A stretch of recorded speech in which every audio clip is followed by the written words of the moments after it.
Greetings, guys. So, as many of you know, if you follow me on Instagram, I broke my 7-day water fast yesterday. So, today is 2 days of being back on food after a total of 168 hours of being away from food. Well, this is day 2, but it's like day 1.5 because I ate at like 3 p.m. yesterday. So, yeah, I'm very excited to be eating again. It was an insane journey, no doubt at all. It was challenging. At certain points, I really wanted to quit. At certain points, I honestly didn't think I was going to make it. But here I am, and I'm alive. 7 days without food, guys. Who thought? Some people genuinely think, and some of you watching may genuinely think that, going 7 days without food is like starvation and suicide and super, super dangerous. No. Let me tell you, let me put this to rest. It's not.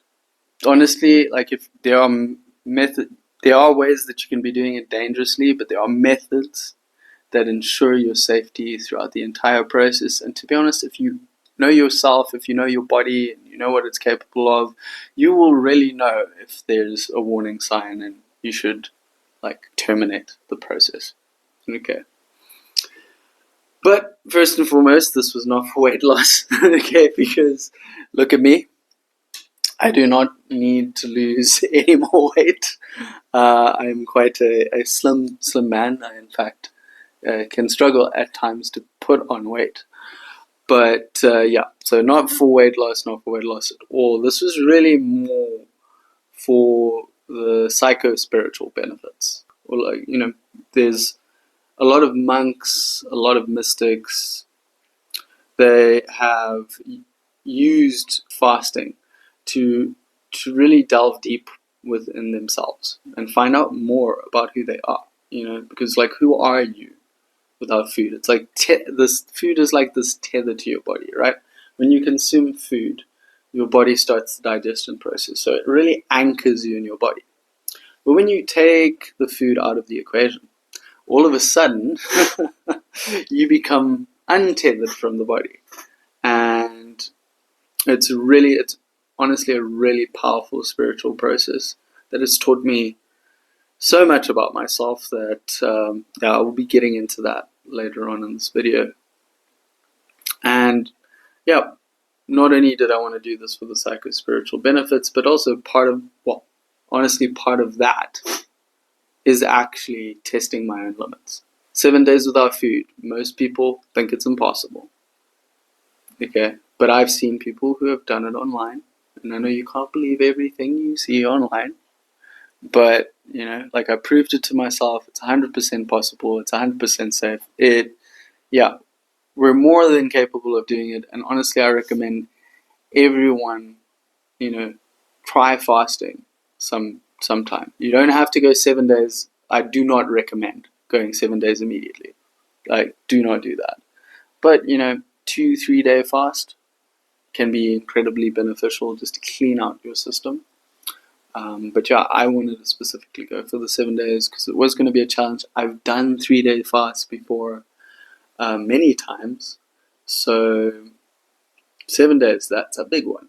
So yeah, there should be timestamps down in the description on young YouTube channels like mine. Apparently you don't get those partition-y things on the bars, so just look in the description, you'll see it. So I'm just going to do a play-by-play, what happened each day to the best of my memory, and then I will go into sort of the pros, the cons, and talking about refeeding as well, because that's very important. If you're going to do a fast, you don't want to just jump back into your normal shit diet. Okay, you'd really want to ease yourself back in, because also the point is to change your relationship with food and change your relationship with yourself, and you can't just jump back into what you were doing and hope to God that it benefits you. Not only that, jumping back into what you were doing can actually be dangerous, can cause inflammation, And yeah, you got to take that part extremely seriously. So it's not just for those 3 days if you're going to do a 3-day fast. It's also for like the 2-3 days after that as well. Yeah, so without further ado, guys, this is how my 168 hours began. So day 1 to 3 was pretty easy for me. Okay, day 2 was a little bit challenging because I did go to Chigutu. For those of you who don't know, that's just outside of Harare. And I did like a little bit of exploring with a few mates that side. So during the walking parts in the sun, I did find it a little bit challenging, obviously being, still adapting to that lack of food, because, in about hour 48 is when you start, when you're almost into ketosis, when your body's changing from being carb adapted to being fat adapted, right? So that can be a little bit of a time where you feel a lot of weakness, a lot of tiredness.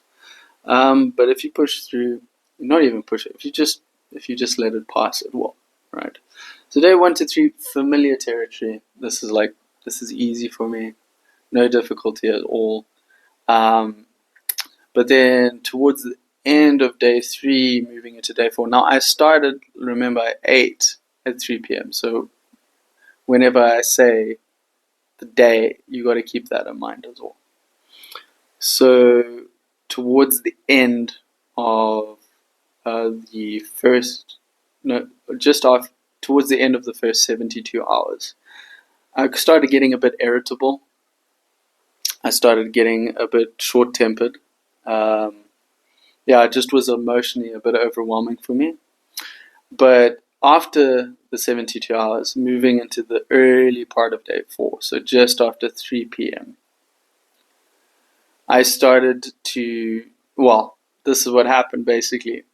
I'd been drinking this electrolyte formula thinking, okay, this is like 0 calories. That's what it says on the box at least. But this is just going to show you that you cannot trust these supplement companies because they're just like lying to you, like right to your face. It's like it says 0 calories, 0 carbs, right? And I looked up the ingredients. And one of the ingredients is maltodextrin. And for those of you who don't know, maltodextrin is a sweetener that does contain calories, that does spike your insulin, and this is what I'd been doing every time I'd been drinking it. Not that I was drinking an excessive amount of it, but it still counts. So I went in panic mode. I thought, oh shit, I've broken my fast.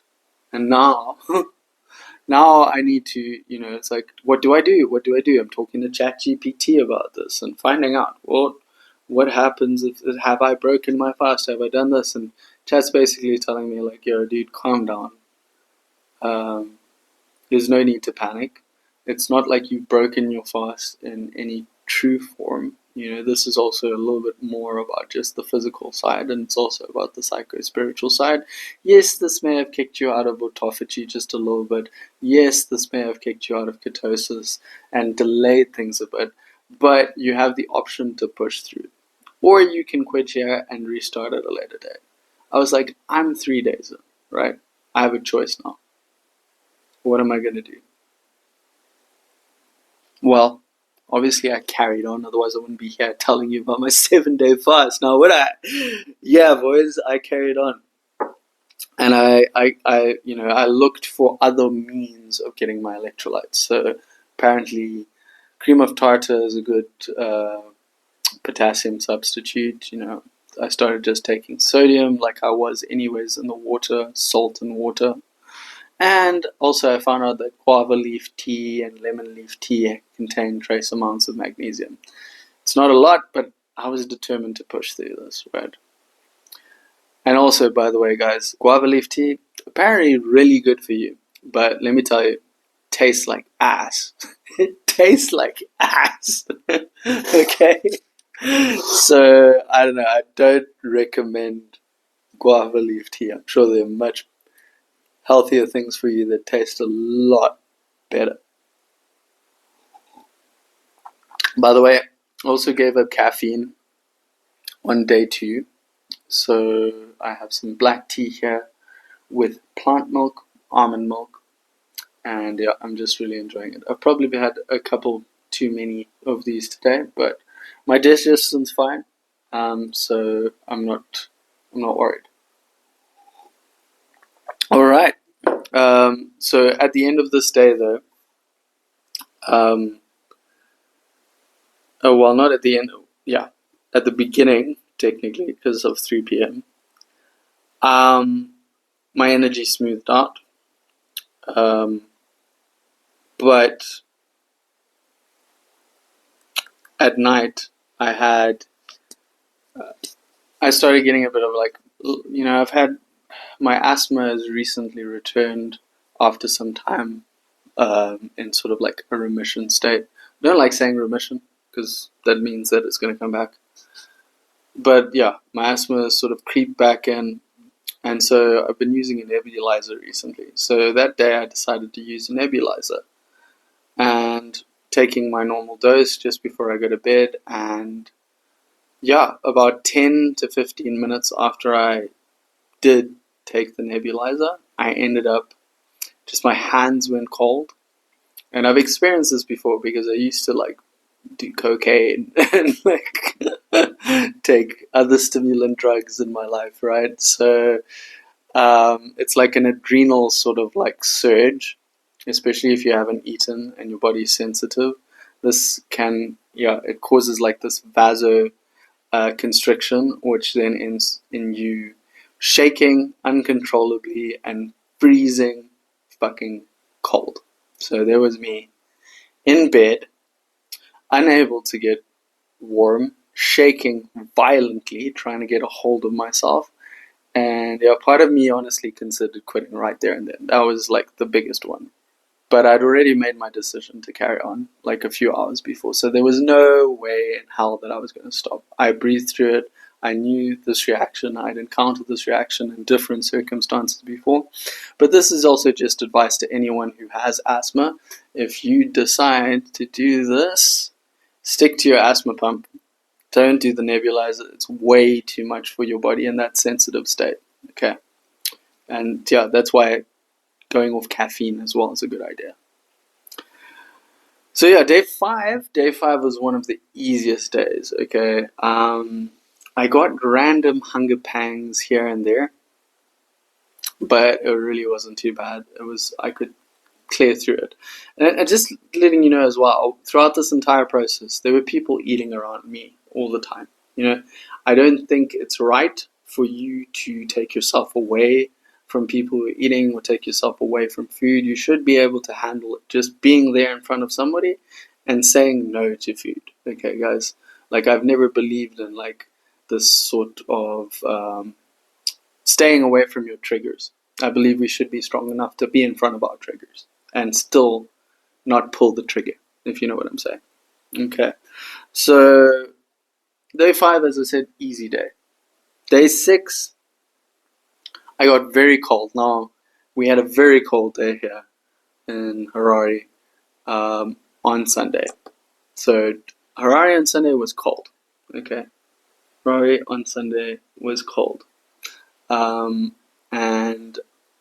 also I got to a point where it was just, it was more than just the ambient cold. It was literally like a drop in my core temperature. My hands were cold to the point where I couldn't get them warm.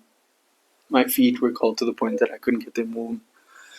And it just carried on being like that. And I think it's to do with my electrolyte imbalances. As I said, I didn't have any proper magnesium and potassium supplements. I wish that I did, but getting supplements in this country is quite a challenge. Next time that I do this, I will make sure that I have supplements so that I do not wind up in that situation again. Not saying that there's a chance that you might not get cold as well around that same time, even if you do have supplements. Your body goes through stages in this, guys. It really goes through stages. And then day seven. Day seven was my easiest day. I felt so light. Maybe it's because I knew that I was going to be eating later that day.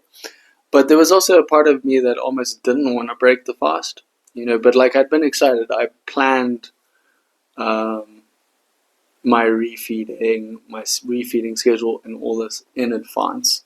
So when the day came, I just go to the grocery store. But I am in the grocery store, and let me tell you, it was so easy for me to just strike up conversations with people and crack comments and have a laugh. I was chatting to an old lady, and I was like looking for the groceries, and I was like, I hope that I can find all the groceries that I'm looking for in the first shop. And she was like, in Zimbabwe, there's a fat chance of that happening.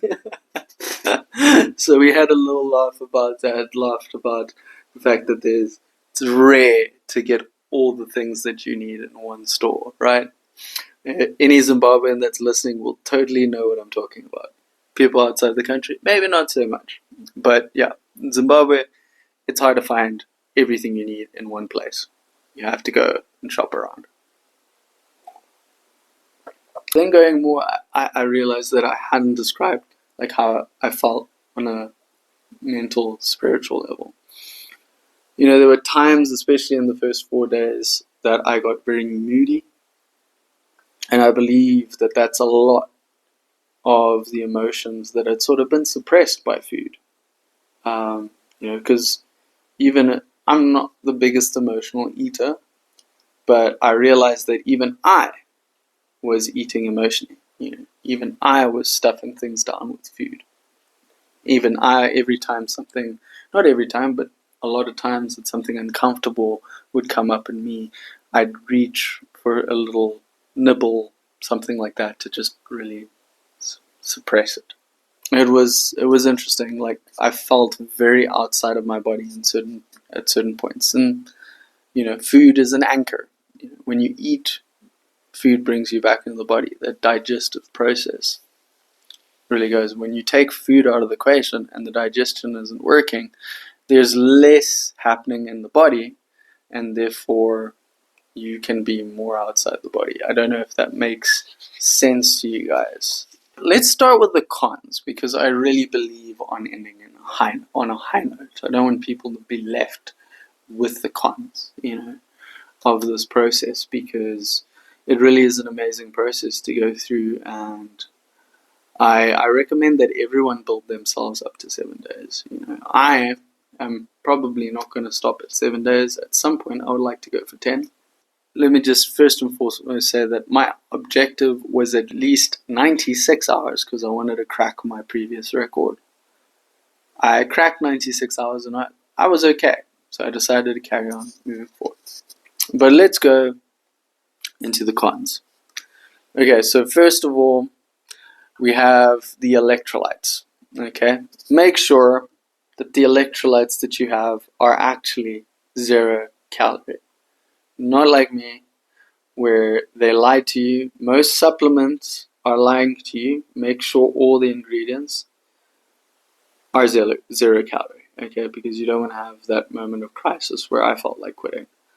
Likely it wasn't a bit of a train smash, but you want to have your electrolytes. You want to make sure that you're getting magnesium, potassium, and sodium, okay? Because you don't need your electrolytes. Imbalances can cause huge changes in your mood and give you headaches and all this. I did have headaches on quite a few of the days. Most of the times it passed really quickly.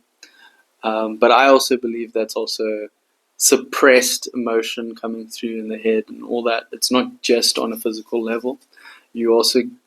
What also happens is when the fat gets burnt, there's a lot of toxin that gets stored in the fat because fat is energy stores. So emotional toxins as well get released when you burn fat. So I believe that was part of it. So pro con maybe. You need to know your body really well if you're going to do something of this level. 7-day fast is absolutely no joke. You don't want to be doing this if you don't understand at what point you should quit, because there were some points where I felt like quitting, but something in me knew that I could go further. The things that would look dangerous to somebody else who doesn't know their body. For me, it was just like, this is really uncomfortable, but I know I can get through this if I just do something to get myself out of it. Okay, so other con, energy levels can be up and down, mood swings, you can get very emotional, okay? And sometimes you fall back into other habits to sort of take you away from how you're feeling. So, like for me, honestly, I was watching more social media than I normally watch, just to sort of numb what I was feeling, because it was very intense at some point, very intense. And you get this, another con, I guess, is this sort of far away feeling, like you're not quite yourself, you're not quite in your body. But yeah, that is just a side effect. It can be favorable depending on what you're doing, right? Maybe not on a materially productive level, but if you're doing spiritual work, I believe that that can actually be an advantage. So going into the pros, okay, the pros, because I want to leave you with the pros, okay. I've learned a lot about willpower. That, I would say, has been one of the most predominant lessons that I've learned in this process. I've learned not just that I'm increased my willpower, but I've learned how to use willpower. Okay, guys?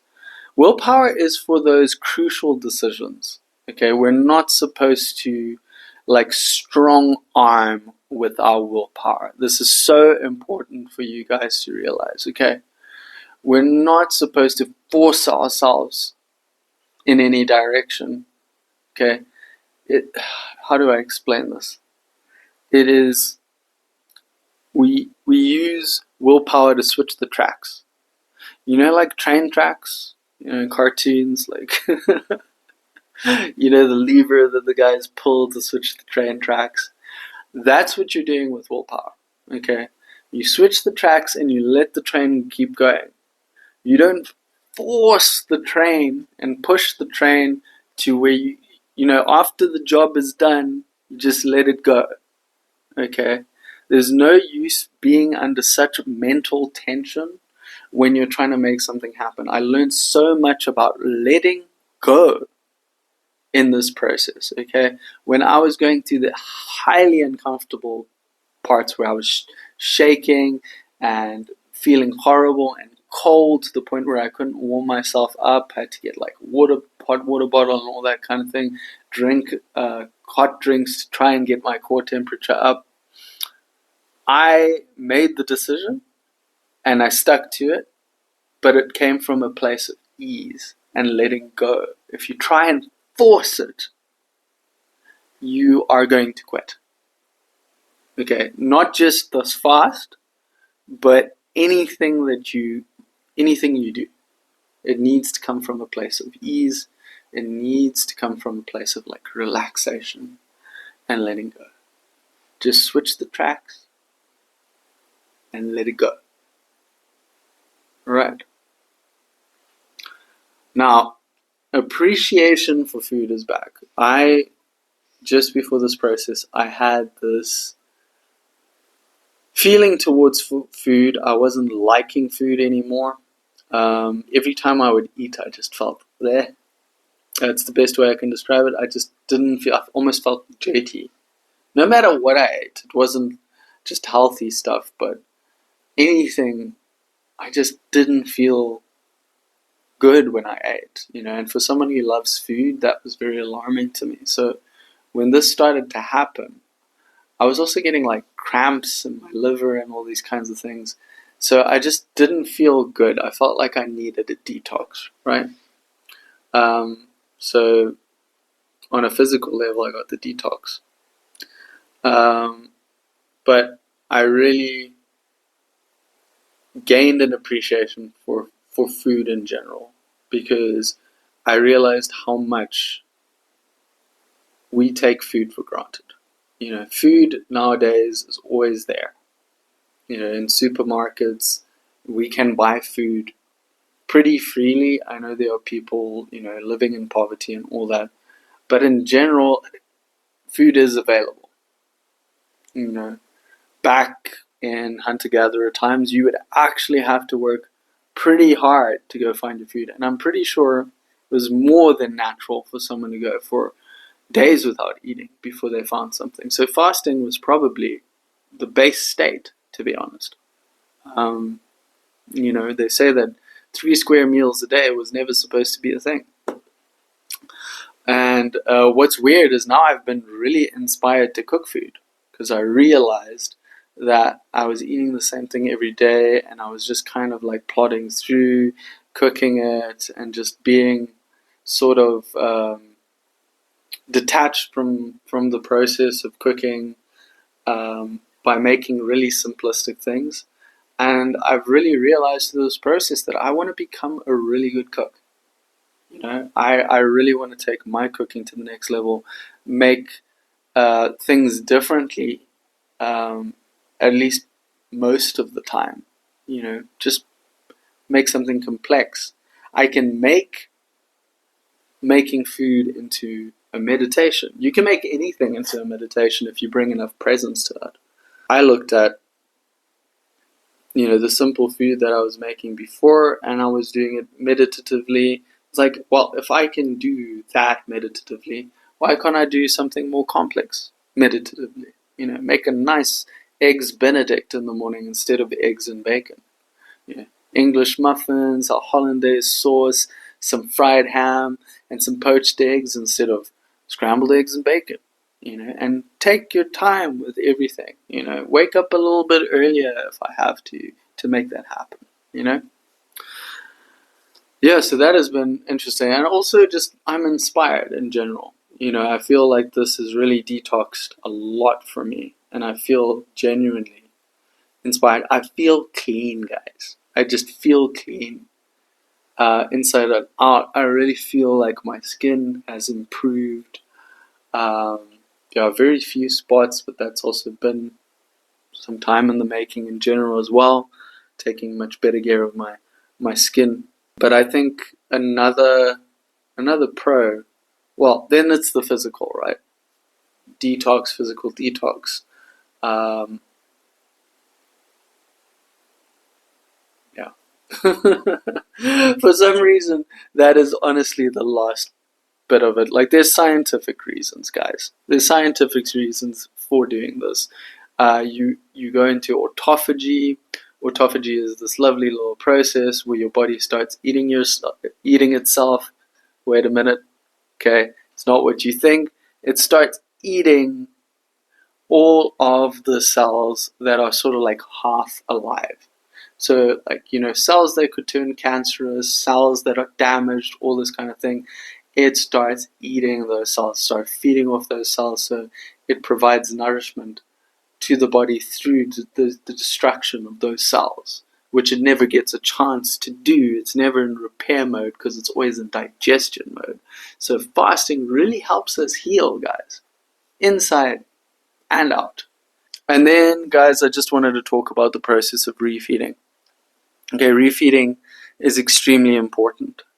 Alright, I'm now on day 2 of my refeed, and today was the first time I introduced like really solid foods. Yesterday, my first intro was this lovely, lovely butternut soup. You want to start off with something liquid when you get out of a fast in general, even if 3 days, 7 days, whatever. 7 days it's just a bit longer to get back to it.